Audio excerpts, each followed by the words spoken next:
And hey everybody, Sean again.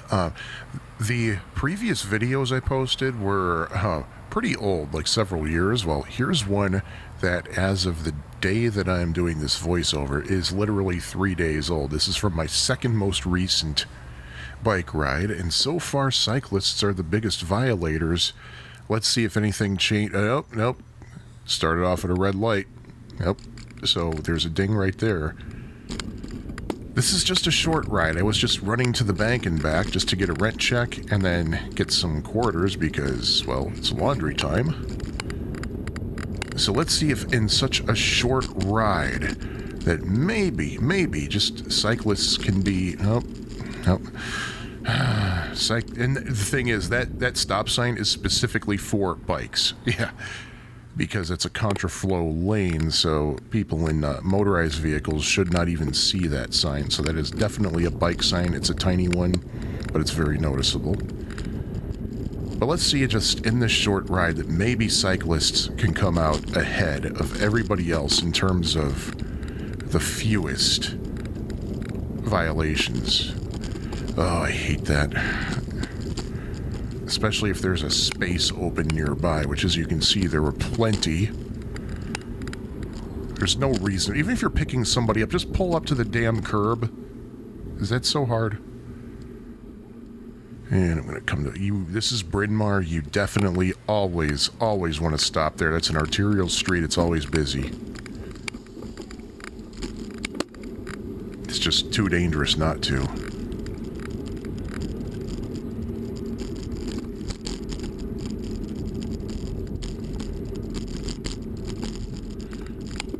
And as you can tell, if you can hear the camera, it picks up every little sound. I have it mounted to the handlebars. I tried mounting a camera to my helmet before, but man, that's a pain in the butt. It just puts extra weight up there. You can't really see what's going on. One time I had a camera strapped to my helmet and it slid off and I couldn't find the camera anywhere, so... Somewhere in Andersonville, somebody must have found my camera, picked it up, and claimed it. I didn't care so much about the camera, but the card that was inside it, because I really wanted the videos, because I had a couple of non-related videos I needed for a podcast, but oh well.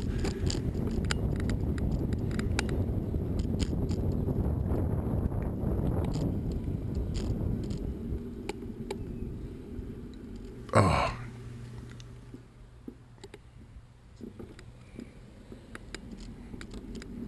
Really, was it that difficult to stop? Really? Especially when there was a car there waiting to go? Four-way stop. It was that car's turn to go, like it or not. I'm not anti-car, but I have a car myself.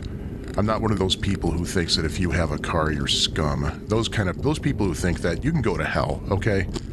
It's not that easy. I mean, yeah, if you live in Chicago and have absolutely no reason to go anywhere that isn't easily accessible by mass transit.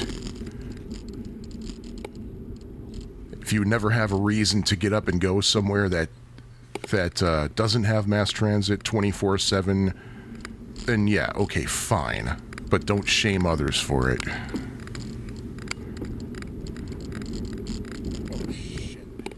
Oh yeah, I realized here that there's a big spot of gravel that there's no warning about.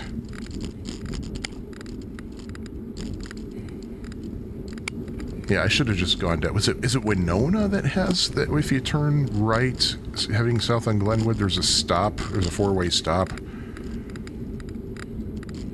And it's a divvy. Of course it's a divvy.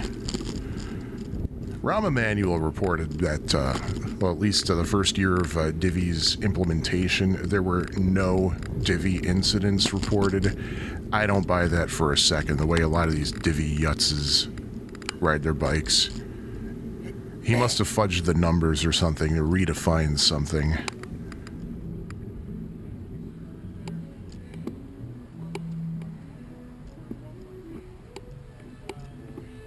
Yeah, people bitched about Giordano's coming into the neighborhood because it's a chain, even though it's based out of Chicago and it's pretty local, with a few locations outside of the area.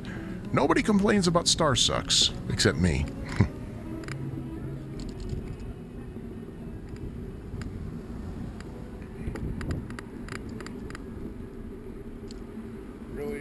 park closer.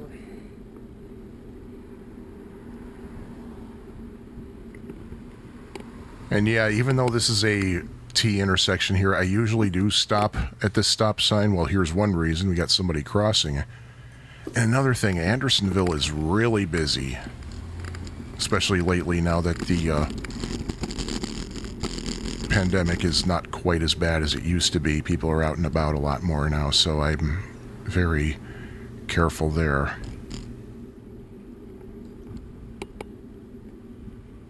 And just gonna squeeze between these things here. Get myself up a little bit closer.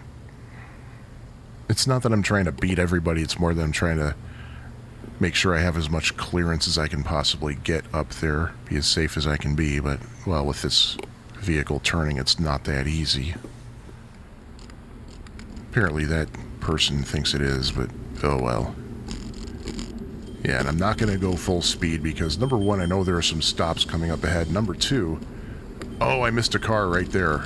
Sorry about that. That car should have... wait, was that car? That car might have been pulling out. That might be why. I don't know. But anyway, here I am at my destination. Pretty close. There's a bank right there. So we're going to go to my trip back home coming soon. I'm going to park my bike here on one of the racks. And now I have my rent check, and I went across the street to that other bank. I don't remember the name of it. And I got some laundry quarters because Chase doesn't have quarters at that location for some reason. And I'm walking my bike there. I don't know why, I just felt it was a little bit safer for me to just walk my bike across the street. So now I'm hopping back on it. And there you are. I'm back on my bike, and I'm heading back north to go back home.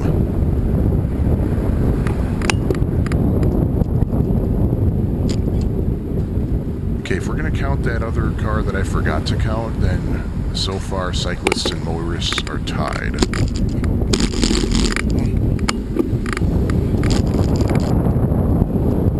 And it was windy. Everyone knows it.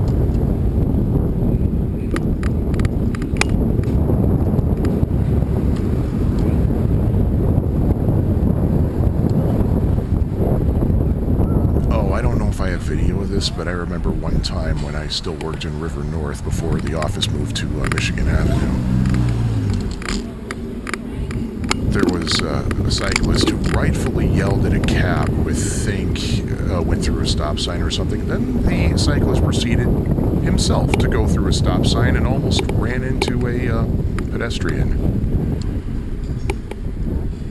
Yeah, I think that's one of those like ultra-wide vehicles, which... I'm sorry, the vehicles that wide, they shouldn't, they don't need to exist for regular, everyday people.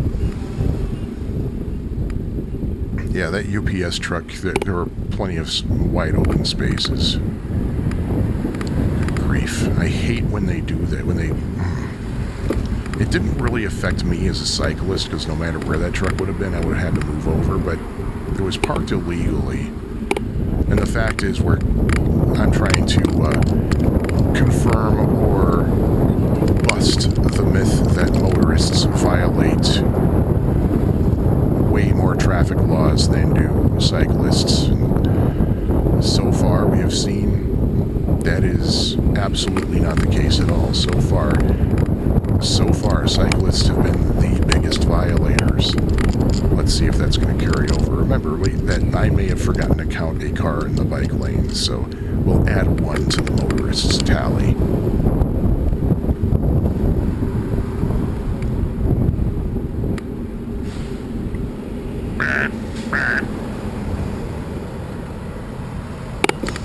Nice. There's some of that vertical paint.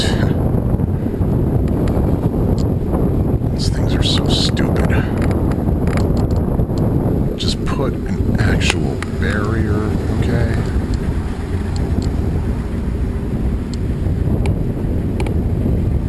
And there they go again, and I'm here stopping. Sometimes if a motor vehicle is already proceeding through the stop sign, I will go through with it because, hey, that vehicle's already going, which tells me it's safe to go through. That time I didn't do that, really, though. So, basically, if somebody gets hit, it's going to be the motor vehicle first before I do, so kind of a cushion. I'm going to move over as far to the right as possible here for a bit, just to be extra safe.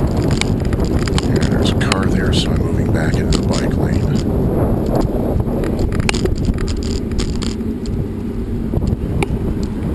And I'm going to stop right here, look around, and then keep going.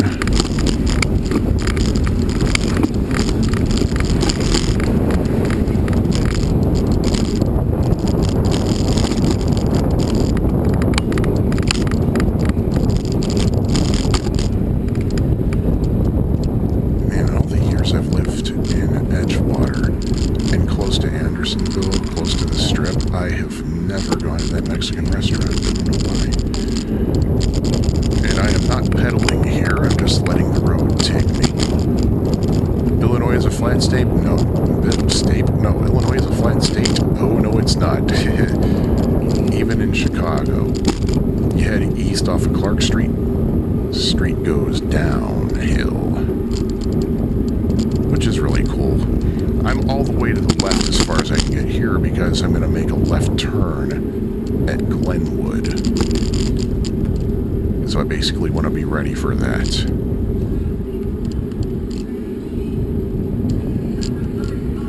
I hear somebody blasting some music unnecessarily loud, so it just kind of annoys me.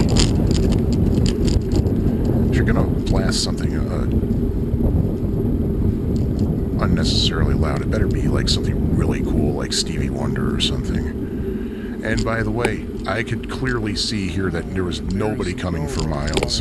I did not stop. But the fact is, it's still a violation, so I'm counting it. But I was perfectly safe. Nobody was going to hit me. I don't think anybody would have faulted me for that, but the whole point is who makes more violations. That time, it was a violation, period, safe or not. By the way, that street I'm passing there, Edgewater Avenue, it is not dog-friendly. For some reason, everybody there hates dogs. I'm surprised that bike has been sitting there all that time without... It's been there for years and nobody's swiped it. Have people tried? Maybe. But anyway, this is where I'm going to end because I kind of like to use Ridge Avenue as kind of the line of demarcation in my Edgewater videos. So... Oh, and there you have it. Cross Street is... And you should never ride a bike up and down Ridge Avenue. It is just very... Is it legal? Yeah. Except in Evanston, it's not. But is it legal in Chicago? Yeah, but it's a dumb idea. And there we go. Another red light violation. Don't ride a bike on Ridge. And there we have it. Even if we added that one motorist, still cyclists had twice as many violations. So there you have it. And this time, the pedestrians win again. This is their second victory so far as to being safe. Motorist number 2, cyclist dead last at third. Thank you for watching.